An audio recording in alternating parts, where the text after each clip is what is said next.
As we've been moving through the Jewish feasts and festivals, we are learning that gathering together matters. Sacred moments matter. But what happens when those moments end and ordinary life resumes? Today, I want to invite you to consider a simple shift. In this episode, we're going to talk about what it looks like to worship God in the mundane moments of everyday life, because you don't always have to change your schedule, just your attention. Hey friend, welcome to Understand Your Bible. Do you desire to get into God's Word but struggle to prioritize Bible study? Do you want to become more familiar with Scripture but don't know where to start?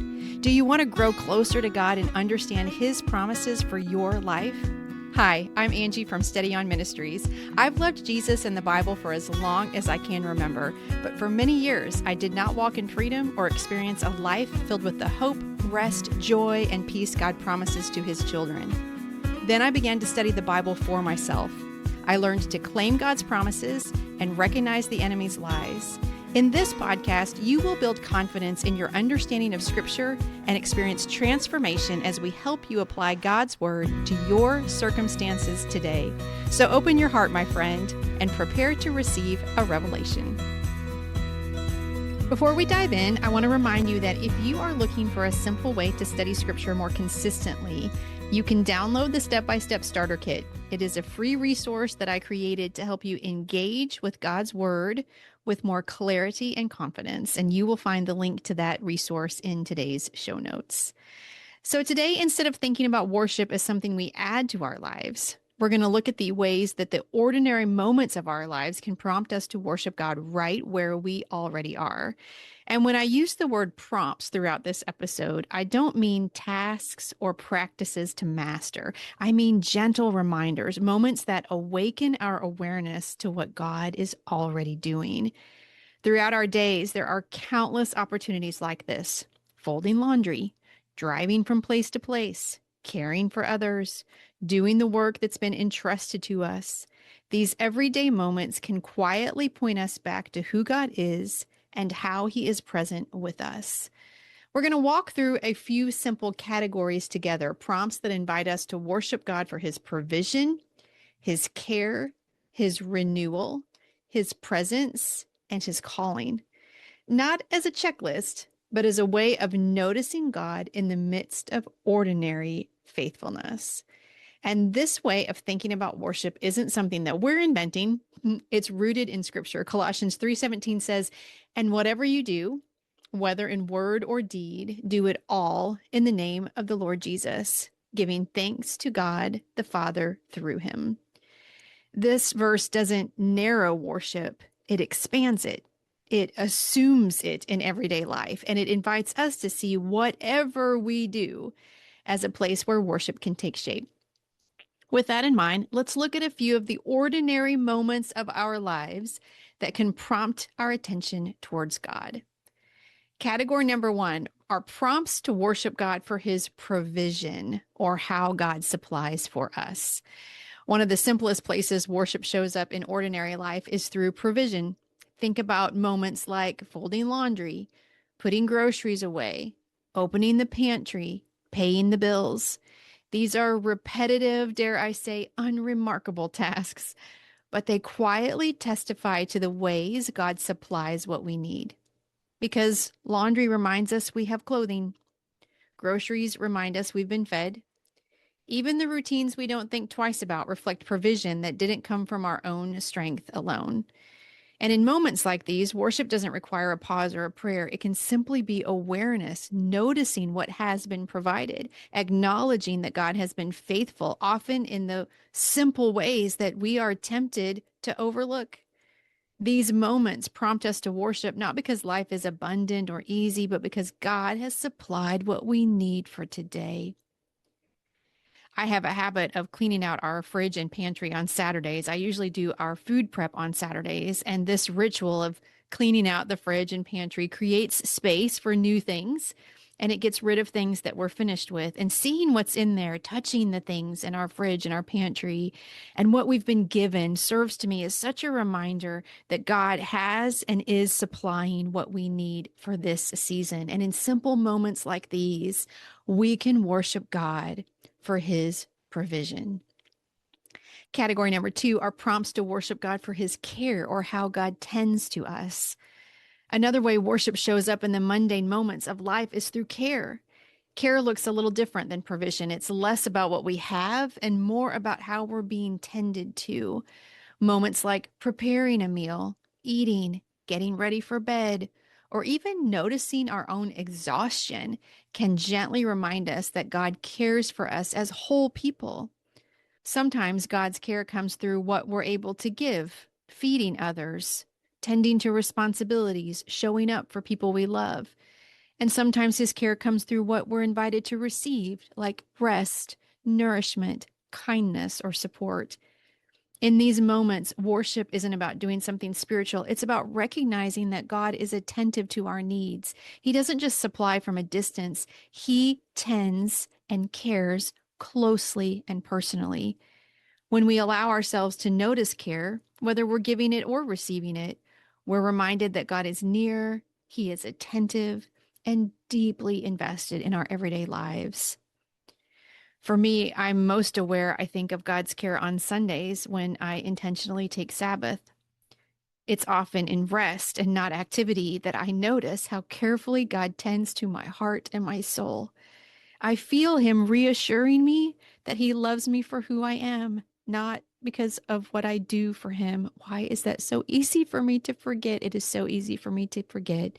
And when I remember that, though, when I'm called back into that remembrance, I experience this kind of wonder of how small I am and how little I can really offer compared with his greatness, which feels not shaming, not weak, but it feels strangely settling and comforting. It's in simple moments like these that we can worship God for his care.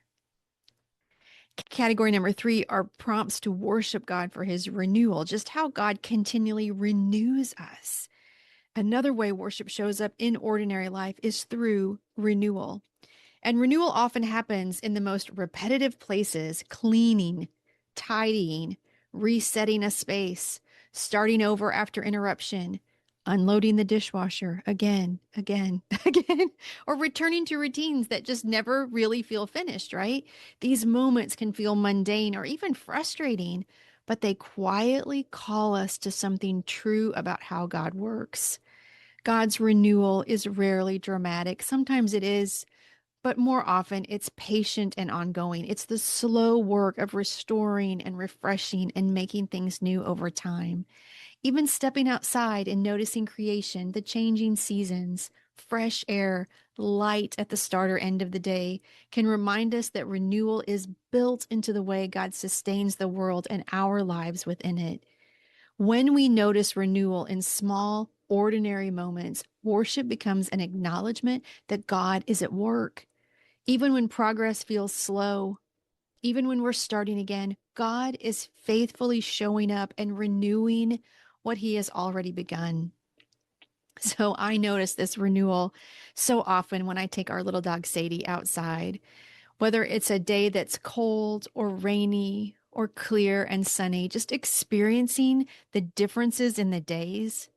Noticing the animals that make our yard and neighborhood their home. We have a pair of hawks that hang out in our backyard all the time. And we have geese that live close to us that like fly over with their formation, that V pattern formation, And so often when I'm outside, I see those things and I hear those things. And just watching all of that, taking that in, watching the seasons change, all of that reminds me that renewal is all around me and it is inside me and it is ongoing, even when it looks different than I expect. It's in simple moments like these that we can worship God for his renewal. Category number 4 are prompts to worship God for his presence and how he always stays with us. Worship shows up in the mundane moments of life through noticing his presence. There are so many parts of our day when we are simply moving from one place or one thing to another, driving, commuting, waiting in line, just checking our phone to see what time it is or what the weather is, transitioning between tasks. These are moments that we often rush through or mentally skip over. But these in between spaces can gently remind us of something important, that God is not waiting for us at the next destination. He is already with us wherever we are. When we become aware of his presence in these ordinary moments and pauses, worship doesn't require stillness or silence. It just requires recognition. God stays with us in the middle of our responsibilities, our busyness, and even our distractions. These moments invite us to worship by trusting that we're not just moving through our day alone. God is present with us here and now and every step of our way. This past year and season was a busy travel year and season for me. I spent quite a bit of time on the road, quite a bit of time in airplanes, and I learned this thing about myself that I didn't know before this repeated like time in the airports, is that I am really aware of God's presence in an airport. I know that's crazy, especially when I'm on my own in an airport, because I travel quite a bit by myself. And it's so interesting to me how, surrounded by thousands of people, I'm always struck by how personally seen I feel by God, even knowing he sees every other traveler too. He knows my itinerary intimately, and he knows hers and his, and why they're going and how they're getting there. And I feel so known in those places, and in those simple moments like waiting in a line to go through security. I have learned that we can worship God for his continual presence. And finally, category number 5 are prompts to worship God for his calling. And this means how God sends us to bless others in his name. So, the final way we're going to talk about this worshiping in the mundane is through calling. And calling isn't limited to big decisions or vocational moments, it shows up in the work we do every day. Maybe it's paid work, maybe it's volunteer service. Maybe it's caring for children or parents. Maybe it's organizing family life, responding to messages and notifications, making decisions that no one else may ever see. Colossians 3:17 reminds us that whatever we do, I'm going to pause right here. Will you say that with me? Let's go together. Whatever we do. That's right, my friend. Whatever we do, we can do it in the name of the Lord Jesus. That means the ordinary responsibilities we carry are not separate from worship. They're often where worship is lived out most faithfully. Oh my goodness, that makes me emotional just saying that out loud. Sometimes people don't see the work we're doing, but God always sees it.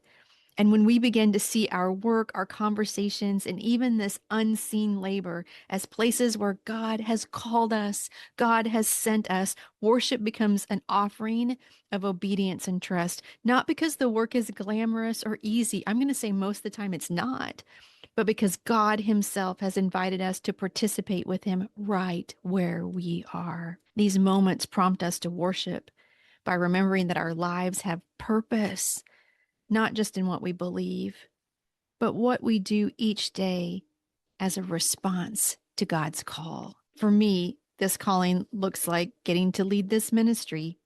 I do not take that lightly. There are times that I'm sitting at my desk doing routine things, sometimes frustrating things, I'll just say. Sometimes it's just simple things like answering emails, or sometimes it's not simple things because the email has sat in my inbox too long and I've not known how to answer it. I mean, seriously, it's just these things, right, that get done. It's scheduling a newsletter to go out. It's any of that stuff. It's recording this podcast for you right now. And I just become acutely aware of his calling on my life. And I'm so grateful that God allows me to do this work, and that you're willing to journey alongside me as we keep learning to celebrate him and listen to him and worship him in everyday life. In simple moments like these, this one right here where we are right this moment, we can worship God for his calling on our lives. When we begin to see our ordinary moments this way, worship no longer feels limited to special times or sacred spaces. It just becomes woven into the everyday faithfulness of our lives. God supplies, God tends, God renews, God stays, and God sends us right where we are. And he is worthy of our worship and praise. Friend, as you head back into the rest of your day, my hope is that you'll notice just one ordinary moment where God is already at work. Remember, you don't always have to change your schedule, just your attention. And if you'd like a simple way to keep growing in your time in Scripture, the step-by-step starter kit is available to you. It's always in the show notes. You'll find the link there today. If you have not already, I encourage you to download it and go through the resources in the step-by-step starter kit. I think you will find it a really great blessing. And one last thing, if this podcast has been helpful to you today or any other day, if you take the time to leave a short review, it's one of the simplest ways to support the work we're doing here and to help the podcast show up as a suggestion for others. Friend, I'm so grateful that you are a part of this community. Thanks for listening today. Peace. Hey friend, thanks so much for listening. I hope you heard God speak to you through today's episode. If this show serves you well, would you take 30 seconds and share it with a friend who might need a word of encouragement? I love that you are studying with us, and I pray wherever your day takes you, you are walking in the confident knowledge that you are a beloved, cherished child of God. Peace.